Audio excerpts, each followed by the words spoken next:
आप लोग जिनको चाहते थे वो अब हम लोग के बीच आ गए हैं।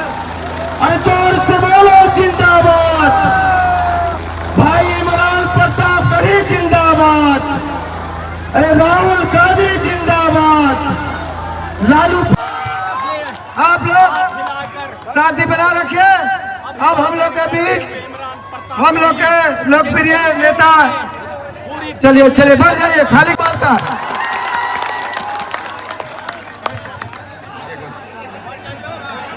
आज इस चुनावी जनसभा की अध्यक्षता कर रहे राष्ट्रीय जनता दल के प्रखंड के अध्यक्ष शम्स तबरेज साहब और यहाँ पे उपस्थित कांग्रेस के राज्यसभा सांसद बड़े भाई इमरान प्रताप गढ़ी साहब, यहाँ पे उपस्थित झारखंड के कांग्रेस के वरिष्ठ नेता बड़े भाई शमशेर साहब और चिरैया विधानसभा के पूर्व विधायक वर्तमान प्रत्याशी, आप सब लोग जानते हैं हमारा उनसे रिश्ता क्या है।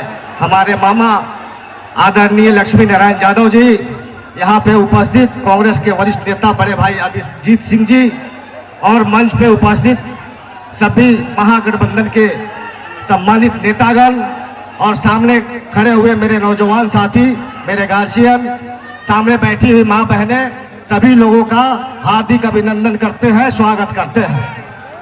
साथियों, आप जिनको सुनने के लिए बेचैन है, मुझे पता है, हम ज्यादा कुछ नहीं कहेंगे। आपसे आग्रह, आपसे निवेदन करते हैं कि आने वाला 11 तारीख को 2 नंबर बटन दबाकर मुझे दुआ आशीर्वाद दीजिए कि ताकि आपका आवाज बनके बिहार विधानसभा में आपकी आवाज उठा सकूं। आपने 15 में मुझे आशीर्वाद दुआ दिया था, मैंने 5 साल आपकी खिदमत सेवा करते रहा।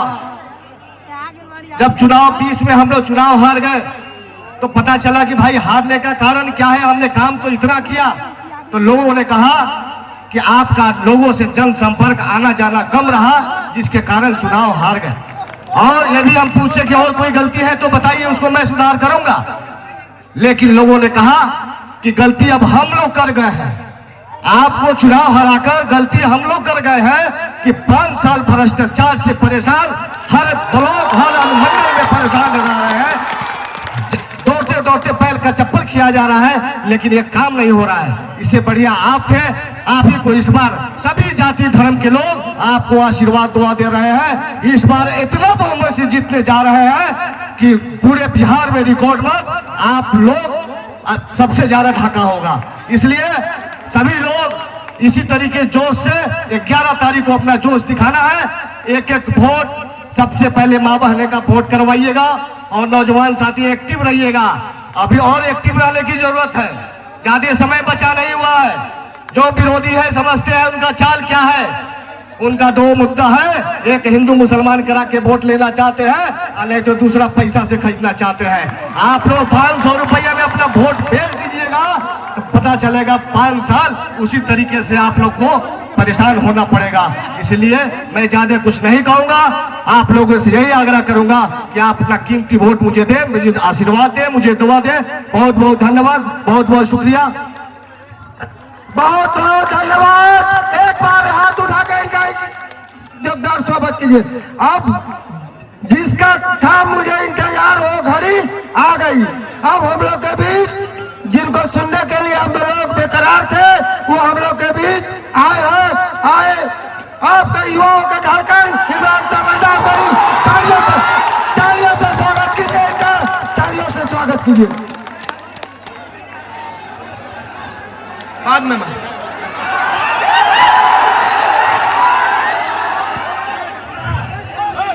ढाका की ये तारीखी सरजमीन और इस सरजमीन पर हजारों की तादाद में मौजूद नौजवान साथियों, बुजुर्गों और जहां जहां तक मेरी आवाज जा रही है वहां सीढ़ियों पर बैठी हुई मेरी माएं बहनें, मैं दूसरी बार आपके दयारे मोहब्बत में हाजिर हुआ हूं। एक बार बहुत पहले एक मुशायरे में आया था, जाहिद यूसुफ जई हमारा साथी है, इसी फील्ड पे था मुशायरा, बगल वाली। हाँ, और आज दूसरी बार अपने दोस्त, अपने साथी, अपने भाई फैसल रहमान साहब के लिए आपके बीच में हाजिर हुआ हूं। ढाका के नौजवान साथियों, पुलिस के भाई, अब आप भी ऐसे आराम, आप ऐसे या चाहो तो आप बैठ जाओ बीच में, कोई मसला नहीं। अब थोड़ी देर के लिए व्यवस्था मुझे बना ले दो, कोई दिक्कत नहीं, ये सब नौजवान साथी हैं। दोस्तों, आने वाले 11 तारीख को आपको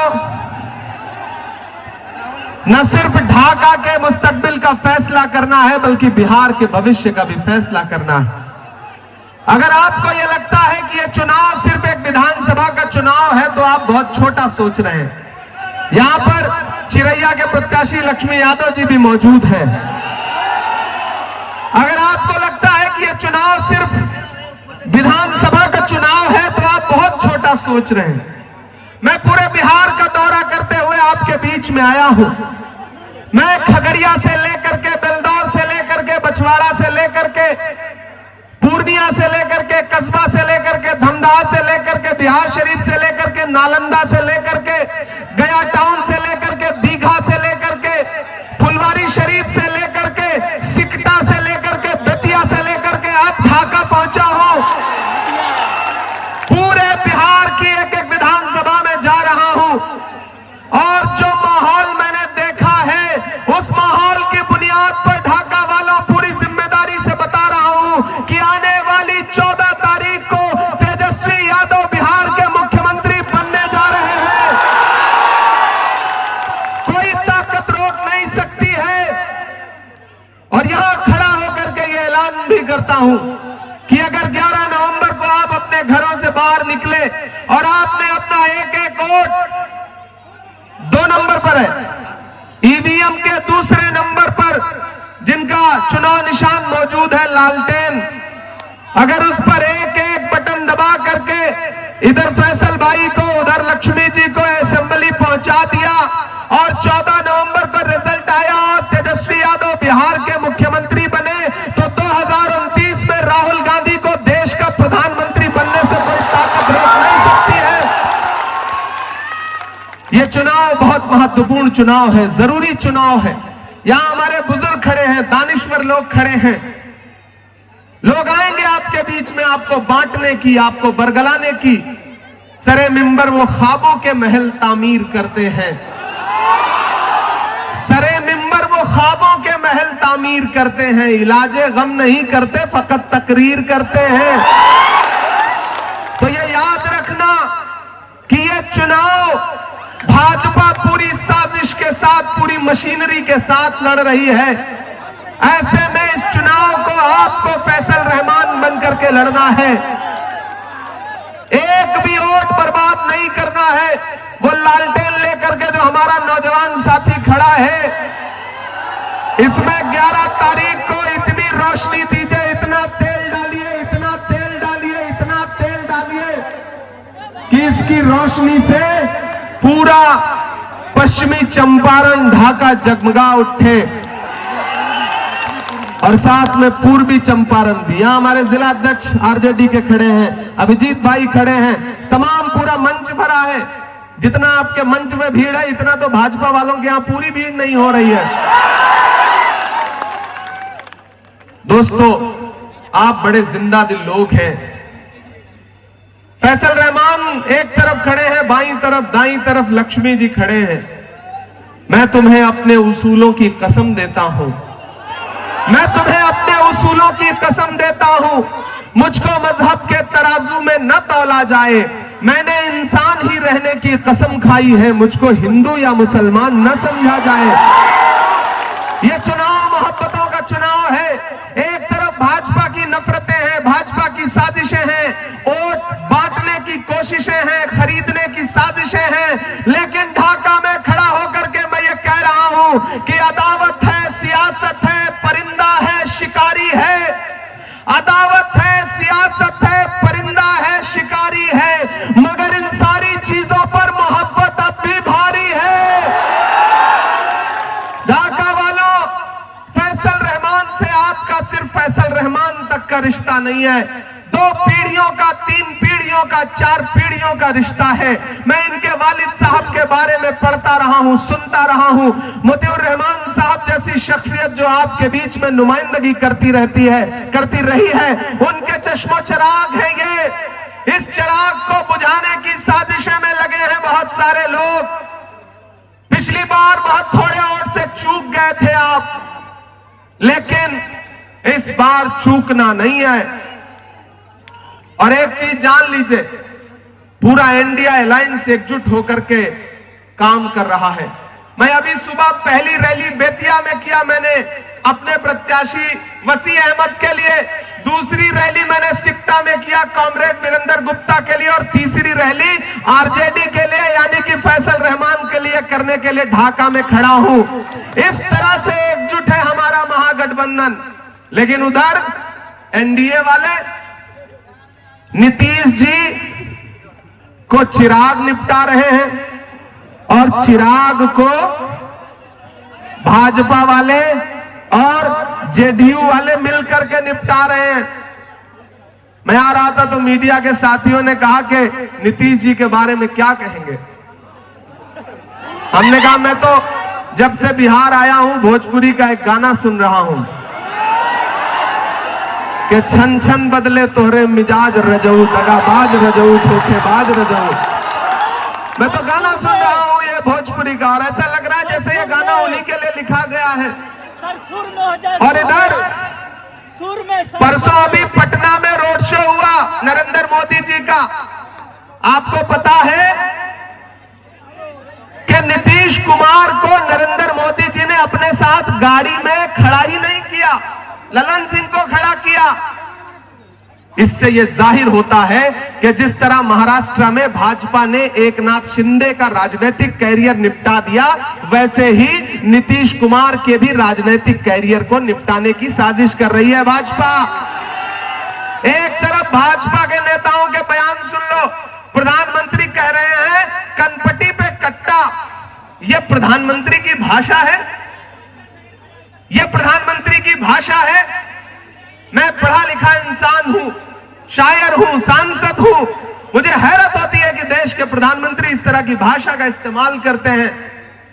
लेकिन आप जब भी महागठबंधन के नेताओं का भाषण सुनेंगे, तेजस्वी जी को सुनेंगे, राहुल जी को सुनेंगे, प्रियंका जी को सुनेंगे, तो आप पाएंगे कि हमारा मैनिफेस्टो क्या कह रहा है कि हमारी सरकार बनाइए, पूरे बिहार को 5 साल में एक एक परिवार के एक एक नौजवान को नौकरी देने का काम करेगा महागठबंधन, वो भी सरकारी नौकरी। हमारी सरकार बनी तो 25 लाख रुपए का इलाज फ्री रहेगा हर इंसान का। महागठबंधन आपसे यह कह रहा है। और आज तो महागठबंधन ने एक नया ऐलान किया है कि सरकार बनने दीजिए, मकर संक्रांति को आने वाली फरवरी में बिहार की एक एक महिला के अकाउंट में 30,000 रुपया पहुंचाने का काम करेगी महागठबंधन की सरकार। 200 यूनिट बिजली फ्री देंगे। हमारे वायदे क्या हैं? मुद्दों पर हैं। भाजपा के वायदे क्या हैं? गिरिराज सिंह कुछ बोल रहे हैं, अमित शाह जी कुछ बोल रहे हैं। अभी परसों राहुल जी तालाब में तैर रहे थे मुकेश सहनी के साथ, तो भाजपा के एक नेता ने कहा कि मछली पकड़ रहे हैं। हमने कहा नहीं, मछली नहीं पकड़ रहे हैं, वो तालाब में तुम जैसे मगरमच्छों को डराने के लिए कूदे हैं। मुसलसल दुश्मने जान की निगहबानी में रहना है, जहां घड़ियाल रहते हैं उसी पानी में रहना है। तो बिहार वालों, बिहार बदलाव के लिए तैयार है और उसकी शुरुआत ढाका से होनी चाहिए, पश्चिमी चंपारण से होनी चाहिए। फैसल रहमान के लिए 11 तारीख को घरों से बाहर निकलिए, और जो कसर बाकी रह गई थी पश्चिमी चंपारण, पूर्वी चंपारण, पूरे बिहार में, तो पूरे बिहार की जनता से ये ढाका है, ये भारत का ढाका है और मैं भारत का इमरान हूं।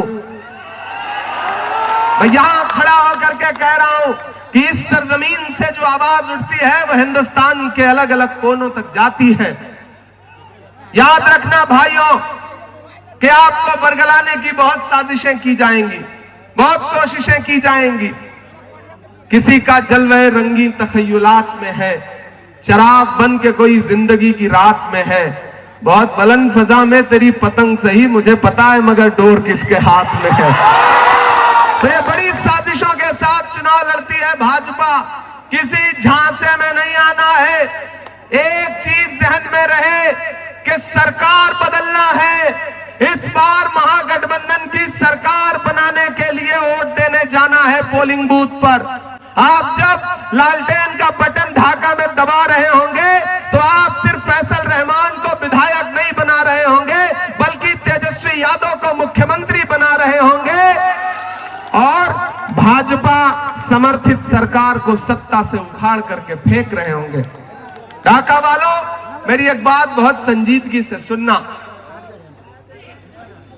कि महान बादशाह सिकंदर ने जब यूनान फतेह किया तो जीत का जश्न मनाने के लिए शहर की सड़कों पर निकला तो उसने देखा कि पूरा शहर उसकी जीत का जश्न मना रहा है, लेकिन एक फकीर आदमी सड़क के किनारे बेखबर होकर के सो रहा है। सिकंदर को गुस्सा आया। सिकंदर ने उस इंसान को देख करके अपने घोड़े से उतरा और उस सोते हुए फकीर के पास गया और उसके पास जाकर के उसे जोर की एक लात मारी और लात मार के कहा कि क्यों रे फकीर, मैंने शहर जीत लिया, लोग जश्न मना रहे हैं और तू सो रहा है। उस फकीर ने उन्नीदी आंखों से सिकंदर की तरफ देखा और देख करके कहा कि शहर जीतना बादशाहों का काम है, लेकिन लात मारना गधे का काम है। तो मेरे भाई, 2014 में नारा लगाया था बहुत हुई महंगाई की मार, अब की बार मोदी सरकार, और फिर हालत क्या हुई कि जो 58 रुपए का पेट्रोल था वो 106 रुपए लीटर हो गया। मैंने तो देश की पार्लियामेंट में खड़े होकर के मोदी जी की आंख से आंख मिला करके और निर्मला ताई की आंख से आंख मिला करके कहा था कि आप वो लोग हैं जो नारा लगाते थे कि बहुत हुई महंगाई की मार। अरे आपको शर्म आनी चाहिए, आपने कफन तक पर जीएसटी लगा दी है, आपको शर्म आनी चाहिए। भाजपा की सरकारें वो सरकारें हैं, इसीलिए आजकल मैं जहां भी जाता हूं मैं उनको उनका भाषण याद दिलाता हूं और उनसे कहता हूं कि याद है आप कहते थे भाइयों बहनों देश के खजाने की चाबी मुझे सौंप दो, मैं चौकीदारी करूंगा। कहते थे कि नहीं कहते थे? अब तो मैं जहां भी जा रहा हूं उनसे पूछता हूं कि कहां सोया है चौकीदार। ऐसे काम नहीं चलेगा। मुझे लगना चाहिए कि मैं पश्चिमी चंपारण के ढाका में खड़ा हूं, मुझे लगना चाहिए कि ये जिंदा दिल लोगों का शहर है, मुझे लगना चाहिए पीछे तक आपकी दुआएं, आपकी तालियों का शोर पूरे देश में जाए, पूरे बिहार में जाए कि कहां सोया है चौकीदार। इधर से आवाज आई कि इमरान भाई आप बार बार पश्चिमी चंपारण, पूर्वी चंपारण। मेरे लिए चंपारण एक है, क्योंकि मैं जब भी चंपारण वाला मटन जो है मैं खाता हूं ना तो मुझे ऐसा लगता है ये पता नहीं पूर्वी चंपारण में बनता है या पश्चिमी चंपारण में बनता है। लेकिन ये यहाँ की जो रेसिपी है, यहाँ के जो किसान हैं, यहाँ के जो अवाम है, वो बड़ी जिंदा दिल है। पूर्वी चंपारण, पश्चिमी चंपारण अपने आप में पूरा भारत है। ये वो सरजमीन है जहां से महात्मा गांधी को राजनीति और क्रांति के लिए उन्होंने इस धरती को चुना था। इसलिए मैं इस धरती को सलाम करता हूं कि कहां सोया है चौकीदार, कहां सोया है चौकीदार। कि पेट्रोल और डीजल की कीमत रही सैकड़ा मार, कहां सोया है चौकीदार, कहां सोया है चौकीदार। के चाय, बड़े समझदार लोग हैं फैसल भाई, चाय का नाम ले लो इनको स्वाद आ जाता है। कि चाय बेचने वाला पूरा भारत बेच रहा है। बेच रहा है कि नहीं बेच रहा है? भागलपुर में 1000 एकड़ जमीन, 1 एकड़ 2 एकड़ 4 एकड़ 10 एकड़ नहीं, 1000 एकड़ जमीन नरेंद्र मोदी जी ने अपने उद्योगपति दोस्त अडानी को 1 रुपए में दिलवा दी। कितने में? 1 रुपए में चाय भी नहीं आती है आजकल। 1000 एकड़ जमीन अडानी को नीतीश जी से कह करके 1 रुपए में दिलवा दी। तब इमरान ये मिसरे पढ़ता है कि चाय बेचने वाला पूरा भारत बेच रहा है, इसी काम में हासिल उसे महारत बेच रहा है। कि रेल बिक गई अड्डा। आप तैयार रहना ढाका वालों, वहां जो सीढ़ियों पे बैठे हैं और यहाँ जो छतों पर हैं, सामने हैं, एक एक आदमी की तालियों का शोर पटना तक जाना चाहिए, दिल्ली तक जाना चाहिए कि रेल बिक गई, तेल बिक गया, बिका हवाई अड्डा। सब कुछ बिकता देख के खुश हैं अपने जेपी नड्डा। क्या जनता महंगाई की मारी करती हाहाकार, कहां सोया है चौकीदार, कहां सोया है चौकीदार। तालियां तो अब उठेंगी अगली लाइन पे कि अब बिहार में बन जाएगी तेजस्वी सरकार, कहां सोया है चौकीदार, कहां सोया है चौकीदार। मेरे भाई, मेरे दोस्त, नौजवान साथियों, आप बड़े जिंदा दिल लोग हैं, लेकिन एक चीज याद रखना कि सियासत जज्बात का नाम नहीं है, सियासत होशमंदी और अक्लमंदी का नाम है। आपको बांटने के लिए, बरगलाने के लिए बहुत लोग आएंगे, लेकिन ये फैसल रहमान है, इनके पास पहले से ही तकरीबन 90,000 वोटों की पूंजी है। बस थोड़ा सा धक्का लगाना है, थोड़ा सा पुश करना है, ये अपने हाथ में लालटेन लेकर के सीधे असेंबली में पहुंचेंगे। और मैं बड़े बोल नहीं बोल रहा हूं, जो पार्टी की नजर में इनका जलवा है, लक्ष्मी जी का जो मर्तबा है पार्टी की नजर में, मैं तो ये महसूस कर रहा हूं कि अगर आपने इन लोगों को विधायक बनाया, ये लोग असेंबली में पहुंचे, तो ये सिर्फ विधायक बन के नहीं रहेंगे, इसके आगे तक का सफर तय करेंगे। मैं खुद तेजस्वी जी से इस बात की गुजारिश भी करूंगा, क्योंकि ये हमारे नौजवान साथी हैं, इसलिए इधर उधर कहीं भी एक भी वोट बर्बाद नहीं करना है। हर वफा जिंदे जावेद नहीं होती है, दिल का हर जख्म कहीं दिल का कंवल बनता है। जब शहंशाह भी हो, इश्क भी हो, दौलत भी, तब कहीं जाके कोई ताजमहल बनता है। फैसल रहमान को सारे समाजों का वोट मिल रहा है, लक्ष्मी जी को सारे समाजों का वोट मिल रहा है, और इनका तो नाम ही लक्ष्मी है। लक्ष्मी जी का मतलब समझते हैं आप ना? पूरा धन दौलत, पैसा कौड़ी, तो इनके पास अवाम का धन दौलत, अवाम की मोहब्बतें हैं। इसलिए साथियों, आप सबसे गुजारिश कर रहा हूं कि 11 नवंबर को घर से बाहर निकलिए और चुपचाप लालटेन छाप, चुपचाप। आपका दिया गया एक एक वोट सिर्फ फैसल रहमान को नहीं मिलेगा, लक्ष्मी जी को नहीं मिलेगा, सिर्फ इनको नहीं मिलेगा, तेजस्वी यादव को मुख्यमंत्री बनाने के लिए जाएगा, और मोहब्बत के उस मसीहा को भी मिलेगा जिसका नाम राहुल गांधी है। और मैं अलल ऐलान ये बात कह रहा हूं कि मैं राहुल गांधी के साथ देश की सड़क से लेकर के संसद तक हुकूमत से लड़ता रहता हूं। मुझे आज भी याद है 2022 को 7 सितंबर को समंदर के साहिल पे कन्याकुमारी में खड़े हुए राहुल गांधी, जब उन्होंने कहा था कि मैं देश से नफरत खत्म करने के लिए कन्याकुमारी से कश्मीर तक पैदल चलूंगा, 4000 किलोमीटर। मुझे भी लगा था कि नरेंद्र मोदी जिस इंसान को शहजादा कहते हैं, वो 4000 किलोमीटर पैदल चलेगा, एक नारा लगाएगा कि नफरत छोड़ो भारत जोड़ो। मैं चला हूं उस इंसान के साथ पैदल। मैंने देखे हैं उस शख्स के पांव के छाले। जब मैं उनके साथ चलता था तो मुझसे मीडिया के साथी कहते थे कि इमरान साहब आप सांसद बाद में हैं, शायर पहले हैं, बताइए राहुल गांधी के साथ चल रहे हैं क्या कहेंगे। तब मैं कहता था कि जो हर जालिम से टकराएगी वो आंधी बनाऊंगा, जो हर जालिम से टकराएगी वो आंधी बनाऊंगा। नए अंग्रेज आए हैं, नया गांधी बनाऊंगा। मैं चला हूं, इसलिए यह चुनाव बहुत अहम है। यह भारत की जमहूरियत को, भारत के आईन को, दस्तूर को बचाने का चुनाव है, क्योंकि यही चुनाव तय करेगा कि बिहार को दिल्ली के रिमोट कंट्रोल से चलाया जाएगा या बिहार की जनता बिहार को चलाएगी। यह चुनाव तय करेगा।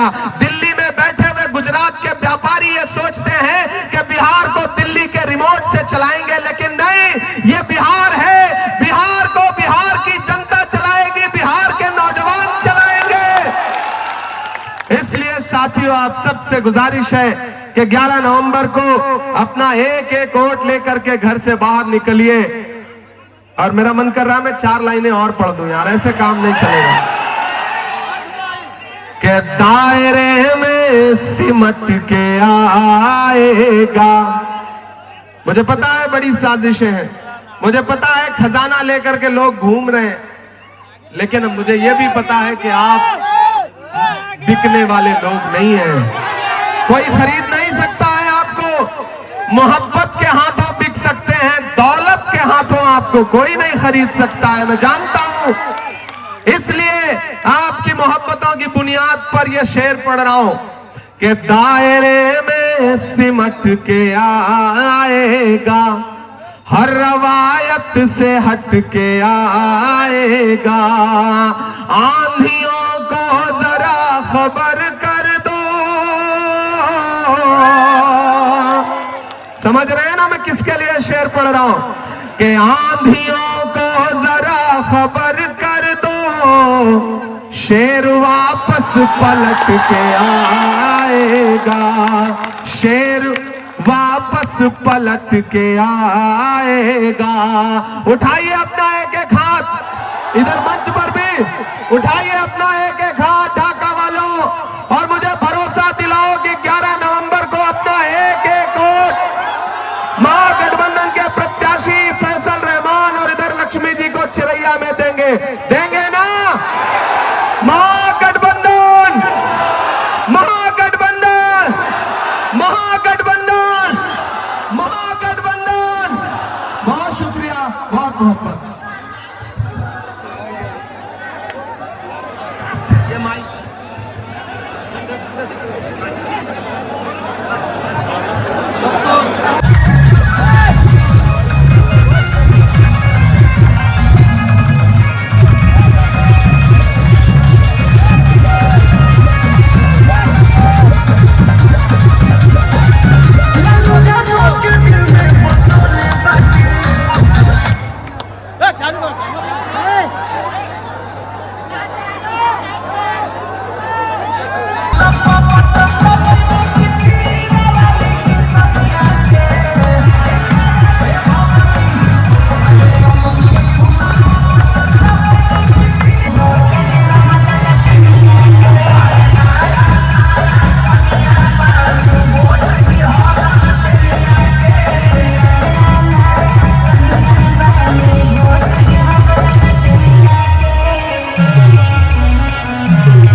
मेरे कातिब मेरी तकदीर का पैगाम लिख देना। मेरे तन के हर एक हिस्से पे हिंदुस्तान लिख देना। मुझे मंदिर भी प्यारा है, मुझे मस्जिद भी प्यारा है। कहीं पे राम तो कहीं पे रहमान लिख देना। ढाका विधानसभा के मेरे सम्मानित मतदाता भाइयों, फैसल रहमान वो बेटा है जो ढाका के कण कण से प्यार करता है। ढाका की